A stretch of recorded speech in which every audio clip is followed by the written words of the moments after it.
Sabihin natin, si Kristo'y muling nabuhay, siya ang ating kaliwanagan.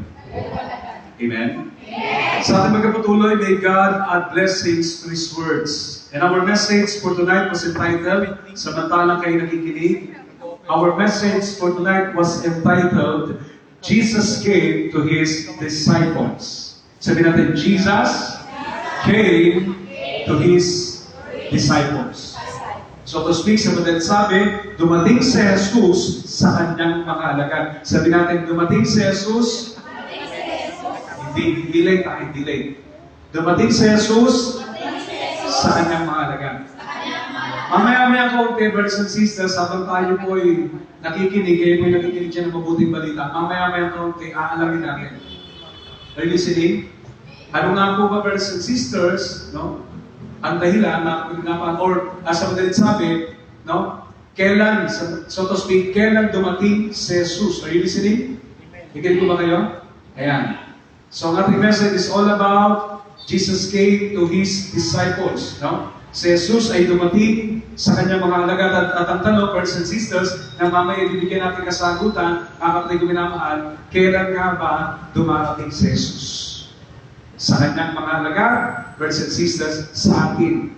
Amen? Sa ating lahat na narito. So tayo ay magpatuloy, brothers and sisters, taas mong kamay na nakikinig. Pumalakpak yung tulog. Yun, wala na biktima. So, sa ating pagkapatuloy, brothers and sisters, sabi ko dito, nakapit minamahal, the disciples in our gospel are hiding. Kung titignan natin, as we take a second look, yung mga alagad po, brothers and sisters, sila po ay nagtatago. Amin po ba? They are hiding, brothers and sisters, because of what? Because of what we call fear of the Jews. Are you listening? Amen? So, mga disipulo sa ating Ebanghelyo ay nagtatago. At kung bakit sila nagtatago, sapagkat andun po yung pagkatakot nila, sila po'y takot sa mga Hudyo. Sapagkat any moment, anytime, sila po ay pwedeng arrestuhin. Are you listening? At kung titignan natin, brothers and sisters, what was the last thing they did before the arrest of Jesus? Ano nga po ba, mga kapatid minamahal, yung huli ginawa ng mga alagad bago ang pagtakip kay Jesus? Are you listening? Di ba makikita natin dyan, no? Tumakas sila at itinanggi ang pagkakilala, brothers and sisters, kay Kristo. Totoo hindi? Amen po ba? Yan po yung naganap na kapatid ko minamahal, brothers and sisters. Sabi dito, no? Bago yung pag-aresto sa Panginoong Kristo, sila they fled, sila tumakas, at hindi lang yun, they denied knowing Christ. Naalala nyo, di ba sa Apostol Pedro? Samantalang sila nagpapainit doon, ikinig ko ba kayo sa apoy? Anong sabi doon? Parang kilala kita. Ikaw ba yung nagtitinda ng taho? Hindi po yun. Di ba? Sabi niya, parang namumukhaan kita. Ikaw ba yung tirador ng manok? Ikaw ba yung tirador ng tsinelas? Dati-dati, di ba may gano'n, no? Kinig ba kayo, di ba? Nanonood kayo, tapos paglabasan niyo, wala ng mga tsinelas. Sabi sa kanya yung isang naroon, na babae, kilala kita. Isa ka sa tagasunod ni Jesus.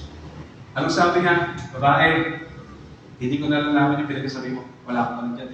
Hindi, namumukha kita, kilala kita. Isa ka sa tagasunod ni Jesus. Alam niyo po mga kapatid, kung palalalimin natin yung bagay dito, brothers and sisters, no? To be exaggerated with this, alam niyo mga kapatid, manamahal, di ba? Upang maitanggi niya lamang katotohanan ito, mga kapatid, manamahal, si Apostol Pedro ko ay nagmura. Higil mo ba kayo? Kung palalalimin natin, di ba? Kumbaga, parang sinabi niya, di ba, para lang talagang batinayin niya. Puto konsinta, hindi ko talaga alam yun. Listening? Palakpakan natin ang Panginoon. Hindi mo ba? At anong sabi dito, brothers and sisters, even though, sabi dito, no? Even though each of them had said they would be willing to die. Kasi ang sabi nila, over by dead body. Panginoon, ano ka naman mangyari? Diba, anong sabi doon? Handa kaming aaga ang aming sarili. Handa kaming mamatay para sa iyo. Amen po ba? At anong sabi dito? Brothers and sisters? Amen? Even though each of them had said they would be willing to die for Jesus, they are still not willing to die. Amen? You know why? Sabi dito, brothers and sisters, no? Sapagkat, kung babasahin natin yung gospel, no? They are hiding and they were terrified. So to speak, hindi totoo yung pinagsasabi nila. Bakit? Sapagkat sila po ay nagtatago at sila ay takot na takot. Puno ng takot. Tingnan niyo nga po yung katabi mo, sabihin niyo sa kanya, kapatid, may takot ka ba? Oo, pag sinisigil ng utang. May takot ka ba? Oo, pag nandiyan na si Judy. May takot ka ba? Oo, pag nandiyan yung ganun ko. Ang makukulam. Hello? Palakpakan natin sila. Amen? Now, anong sabi dito mga kapatid ko na mahal, di ba? Ang mga alagad ay nagkakatipon. At ang dahilan, brothers and sisters, yung kanilang pagkatakot sa mga kutso. At ang Panginoong Jesus, sa madalit sabi, ayaw niya yung ganitong pangyayari sa buhay natin. Ang sabi ng Bible, in John chapter 10, verse 10, "For I have come, that you might have life and have it more abundantly." Sabi natin, Jesus came to His disciples. At ang tanong, brothers and sisters, kung dumarating si Jesus sa kanyang mga alagad, kailan ito nangyayari? Kailan ito nagaganap? Sabi natin, when? Nakasan niyo po yung magandang sagot. When? Kala ko tuloy, when more times? Balik. Sabi natin, when? Did Jesus came to His disciples? Yan ang magandang tanong. Kailan dumarating si Jesus, brothers and sisters, sa kanyang mga alagad? Katulad din sa atin, brothers and sisters, same thing. Ito po siya. One. Ang Panginoong Jesus sa buhay ng mga alagad ay dumating, katulad din sa buhay natin, sabi dito, no? Jesus came to His disciples when? In the midst of their doubt, fear, and confusion. Amen? Si Jesus ay dumating sa kanyang mga alagad, katulad sa atin, sa gitna ng ating takot, sa gitna ng ating pagdududa at kalituhan. Totoo hindi. Amen po ba? Kaya nga ang sabi dito, the Greek word for means is meso. Sabi natin meso. M-E-S-O. Which means right in the very center. Or right in the very midst. It is Jesus' guarantee that if we are gathered together in His name, for His purposes, regardless of how we are gathered, we will be, sabi ito, He will be right there with us in the power of His mighty name. Nakikinig po ba kayo? Ang salitang Griego, brothers and sisters, para sa gitna ay meso, na nangangahulugang sa mismong sentro o sa mismong gitna. At brothers and sisters, mind you, paalala ko sa inyo, na ito po'y ginagarantiyan ng Panginoon sa atin. Tinitiyak niya ang bagay nito para sa atin. Are you listening? Amen? Sa tuwing tayo'y magkakatipon, brothers and sisters, amen, ang Panginoon ay nangako. Sabi sa Matthew chapter 18, verse 20, sa New International Version, and as I read, "For where two or three gather in my name, there I am with them." Ikinig mo ba kayo? Kailan dumarating si Jesus, brothers and sisters? Ikinig mo ba kayo? Sa gitna. Amin ko ba? Ng ating takot, sa gitna ng ating pagdududa at kalituhan. Katulad ng mga alagad, brothers and sisters, sila po'y nagkakatipon pero yung pinto po'y nakapinig. Nakalak po sila. Bakit? Sapagkat para hindi sila masukin. Pero tingnan po ninyo ang Panginoong Kristo. Bigla po siyang dumating at sinabi sa kanya mga alagad, "Sumain niyo ang problema."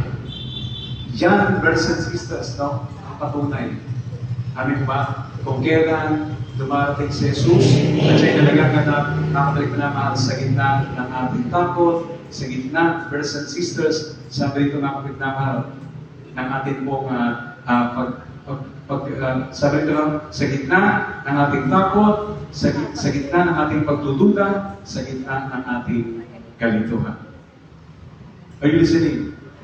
Kung titignan natin, di ba? They were hopeless. Amen po ba? At that time, parang wala na silang pag-asa. Pero tingnan niyo. Amen po ba? Dumating si Jesus sa kanilang kalagitnaan at ang kanila pong pagkalooban ay pinalakas ng ating Panginoon. Amen? That means that He is present everywhere, at all times, from the universe beginning until its end. Yan ang katotohanan. Kaya ang sabi ng Panginoon, Lo, I am with you till the end of the age.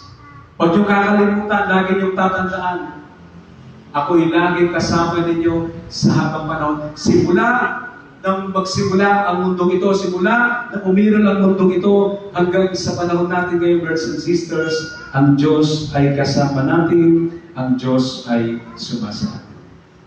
Mula sa pasimula ng sanlibutan hanggang sa katapusan, God is with us.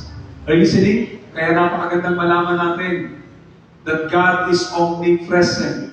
That God is omnipresent. Sabi natin, omnipresent. Ibig sabihin sa lahat ng tao. Amin mo ba? Ang Diyos po hindi nalilitahan ng distansya. At kung titignan natin, yung mga pinto ay nakapilit, pero si Jesus ay nakapasok. Subukan mong gawin yun. Nakapilit ang pinto. Amin mo ba? May bukol ka. Palakpakan natin ang Panginoon. Pero si Jesus, amin mo ba? Tagos po siya. And that is number one. Pangalawa, when did Jesus came to His disciples? At ganun din sa buhay natin. Kailan dumating si Jesus? Kailan dumating si Jesus sa kanyang mga alagad? At sa buhay natin, nakapagin naman, kailan siya dumarating? Una, sa gitna ng pagkatakot, pagdududa, at kalituhan. Pangalawa, brothers and sisters, in speaking peace. Sabi natin, in speaking peace. Sa pagsasalita ng kapayapaan. Diba? Sabi sa verse 19, Jesus came and stood among them and said, peace be with you. Amin po ba? Kailan natin malalaman na si Jesus ay dumarating? Kapag nandun yung salitang sumainyo ang kapayapaan. Ang Panginoon ay dumating sa mga alagad sa pamamagitan ng salitang ito, sumainyo ang kapayapaan. At that point, no, sa puntong yun, brothers and sisters, sila po, mga kapatid ko minamahal, ang buhay nila ay tormented. Ang buhay nila ay hopeless. Nakikinig po ba kayo? Sila ay down, sila ay depressed, sila ay offended, worried, and neglected. Pero, salamat sa Diyos. Amen? Sapagkat hindi, brothers and sisters, kinalimutan ng Panginoon ang kanyang mga anak. Amen po ba? Siya nabuhay na mag-uli, at siya po, ang minamahal, ay nagpakita, tumayo sa kalagitnaan ng mga alagad. At sabi, sumahin niyo ang kapayapaan. Are you listening? It is a pronoun, sabi ko, no? Now, what does Jesus mean by peace be with you? Yan ang tanong din eh. Ano bang ibig sabihin ng sumahin niyo kapayapaan? Now, sabi ito, it's a pronouncement. Sabi natin, it's a pronouncement. Ibig sabihin, pahayag of well-being. Pahayag, brothers and sisters, ng kagalingan at ng kabuuan. The words spoken by Jesus to His disciples still need to be heard today. At yun pong sinabi ng Panginoong Kristo sa kanyang mga alagad ay napakahalaga at kinakailangan din natin marinig hanggang sa ngayon. Amen? Yun pong sinabing peace be with you ay tumutukoy, brothers and sisters, sa kagalingan, tumutukoy sa kabuuan, brothers and sisters. Amen po ba? Amen? Na kahit na tayo, brothers and sisters, sa ating mga nakaraan, ikinig ko ba kayo na kahit tayo, marami tayong pinagdaanan, kaya-kayang tulungan ng Panginoon upang malagpasan natin, mapagtagumpayan natin ang mga nakaraan. Kaya-kaya tayong buuin ng Panginoon sa gitna ng ating pagkawasan. Kaya ang sabi ng Lord, peace be with you. At silang lahat ng araw na yun, ikinig ko ba kayo? Ay unti-unting nabuo, sumigla, nabuhay ang pananampalataya.